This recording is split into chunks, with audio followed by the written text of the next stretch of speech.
Friends, आज मैं video बनाने जा रहा हूँ वायरल गैस्ट्रोएंटराइटिस पे।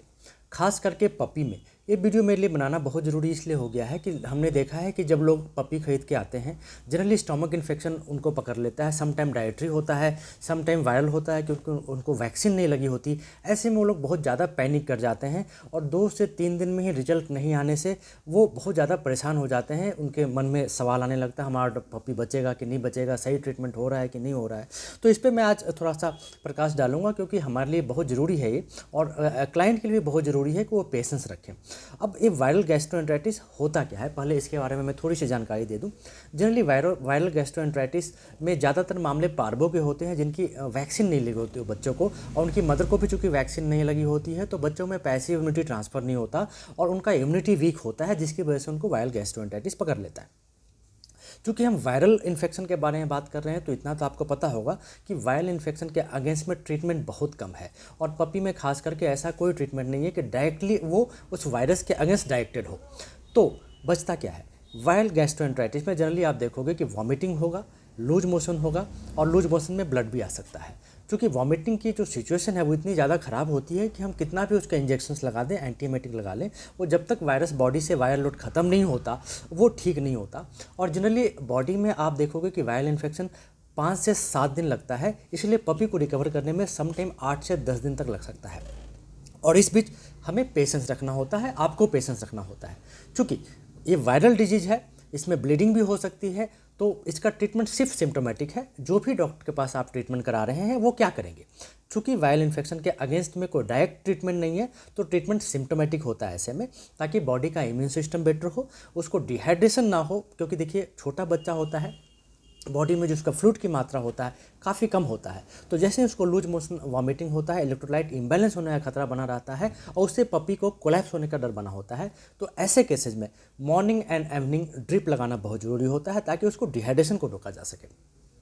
साथ में चूँकि स्टमक इन्फेक्शन होता है तो उसमें सेकेंडरी बैक्टीरियल इन्फेक्शन होने के बहुत चांसेस होते हैं। जैसा कि आपको पता है कि कोई भी वायरल इन्फेक्शन हो उसमें इम्यूनिटी डाउन हो जाती है। जैसे ही आपके बॉडी का इम्यून सिस्टम डाउन होता है तो सेकेंडरी अपॉर्चुनिस्टिक बैक्टीरिया है जो आपके स्टमक में है और गुड बैक्टीरिया डिस्ट्रॉय हो जाता है बिकॉज ऑफ वायरल इन्फेक्शन। तो जो अपॉर्चुनिस्टिक बैक्टीरिया है वो ग्रो करते हैं और वो सेकेंडरी इन्फेक्शन साथ में लाते हैं। ऐसे में डिहाइड्रेशन को सिम्टोमेटिक ट्रीटमेंट के साथ में एंटीबायोटिक चलाना ज़रूरी होता है, जो जनरली डिपेंड करता है कौन सा एंटीबायोटिक ऑफ चॉइस आपके डॉक्टर करते हैं। Depends on your pet condition. आप सुबह शाम विजिट कर रहे हैं कि एक बार विजिट कर रहे हैं। कुछ एंटीबायोटिक्स हैं जो 6 घंटे काम करते हैं, कुछ 8 घंटे काम करते हैं, कुछ 10 घंटे काम करते हैं, तो अकॉर्डिंगली वो देखेंगे। साथ में एसिडिटी की दवाइयाँ चलती हैं, उल्टी की दवाइयाँ चलती हैं और कुछ मल्टीविटामिन्स इंजेक्शंस लगते हैं ताकि बॉडी को अंदर से सपोर्ट मिल सके, उसको एंटीऑक्सीडेंट दिया जा सके और उसका स्टमक के गट में जो डिसबायोसिस की प्रॉब्लम हो रही है जिसके वजह से बी कॉम्प्लेक्स की कमी हो जाती है उसको पूरा कर सके।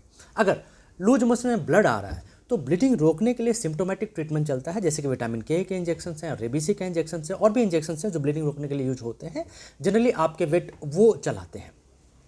लेकिन एक बात आपको समझना चाहिए कि कोई भी सिम्टोमेटिक ट्रीटमेंट आपके जो भी डॉक्टर कर रहे हैं, चूँकि ये वायरल इन्फेक्शन है तो इमीडिएटली उसको नहीं रोक सकते।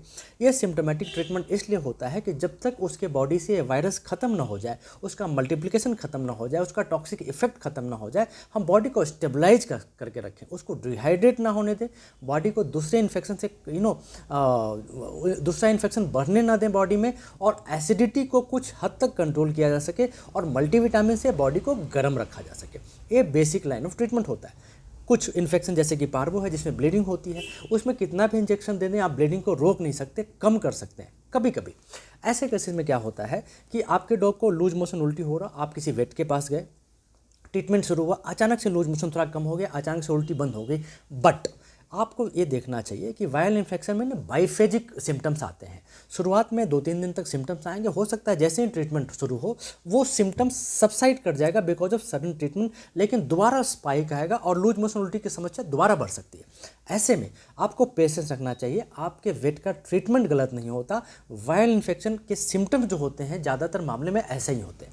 हाँ, कुछ चीज़ें जो आपको वेट कर सकते हैं, अगर आपके डॉग को 3 दिन से ज़्यादा गैस्ट्रोएंटेराइटिस है तो आप ब्लड टेस्ट जरूर करवा लें, बेसिक ब्लड टेस्ट कराएं। होता क्या है कि समटाइम हमने देखा है कि पपी में टिक फीवर की समस्या होती है, जो जनरली उधर से ही आ जाता है जहाँ से परचेज करते हैं। उसका प्लेटलेट लो होता है, हीमोग्लोबिन लो होता है, तो ऐसे में क्या होता है, उसका इम्यून सिस्टम और कंप्रोमाइज होता है, उसको वॉर्म्स की समस्या हो सकती है।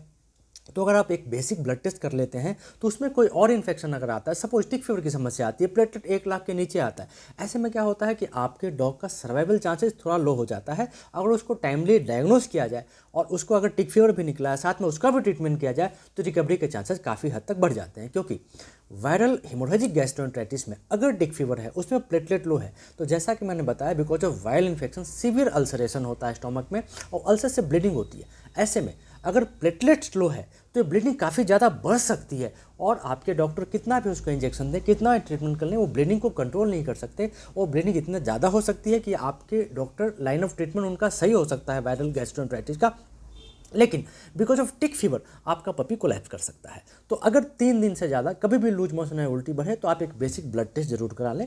आप पार्वो का भी टेस्ट करा सकते हैं, डिस्टेंपर का भी टेस्ट करा सकते हैं, एंटीजन बेस्ड आजकल टेस्ट अवेलेबल है, तो ये सारे टेस्ट करा लें। इन एनी केस सबसे इंपॉर्टेंट मैसेज जो मैं आपको आज देना चाहता हूँ वो ये है कि वायरल गैस्ट्रोएंटेराइटिस में पेशेंस रखें, अपने डॉक्टर पे ट्रस्ट करें। ट्रीटमेंट जो है 7 से 8 दिन चल सकता है। ऐसे में अगर आप पेशेंस रखेंगे, आपके डॉग के सर्वाइवल चांसेस काफ़ी हद तक बेटर हो जाएगा। वो देखिए 80-20 रेशियो होता है जनरली सर्वाइवल का, 80% केस सर्वाइव कर जाते हैं, 20% सर्वाइव नहीं कर सकते, क्योंकि वायरल गैस्ट्रोएंटेराइटिस में सम टाइम अदर कॉम्प्लिकेशंस भी आते हैं। और खास करके पार्वो के केसेस में देखा गया है कि उसको कार्डियोमायोपैथी की प्रॉब्लम आती है। कार्डियोमायोपैथी के प्रॉब्लम के कारण क्या होता है, वो वायरस हार्ट में इन्फेक्शन पैदा करता है और हार्ट में इन्फ्लेमेशन हो जाता है, और अगर ब्लीडिंग ज़्यादा हो, ब्लड प्रेशर लो जाएगा और हार्ट अटैक का डर होता है। तो ऐसे बहुत सारे केसेस होते हैं जिसमें हार्ट अटैक का डर होता है। अगर हार्ट अटैक हो गया तो उसमें डॉक्टर आपका कुछ नहीं कर सकता, या किसी किसी केसेस में सडन ब्लीडिंग बहुत ज़्यादा हो गई, मे बी वो जो मैं आपको कारण बता रहा हूँ, प्लेटलेट लो हो या कोई और कारण हो, तो भी बच्चा कोलैप्स कर जाता है। But in any case viral gastroenteritis puppies में बहुत कॉमन है। इसका ट्रीटमेंट पेशेंस के साथ अगर कराएं तो 80% केसेज में आपका पपी सर्वाइव कर जाता है। डरने की कोई ज़रूरत नहीं है, पैनिक होने की कोई ज़रूरत नहीं है। Trust your doctor, trust your self, trust on God. Thank you very much friends.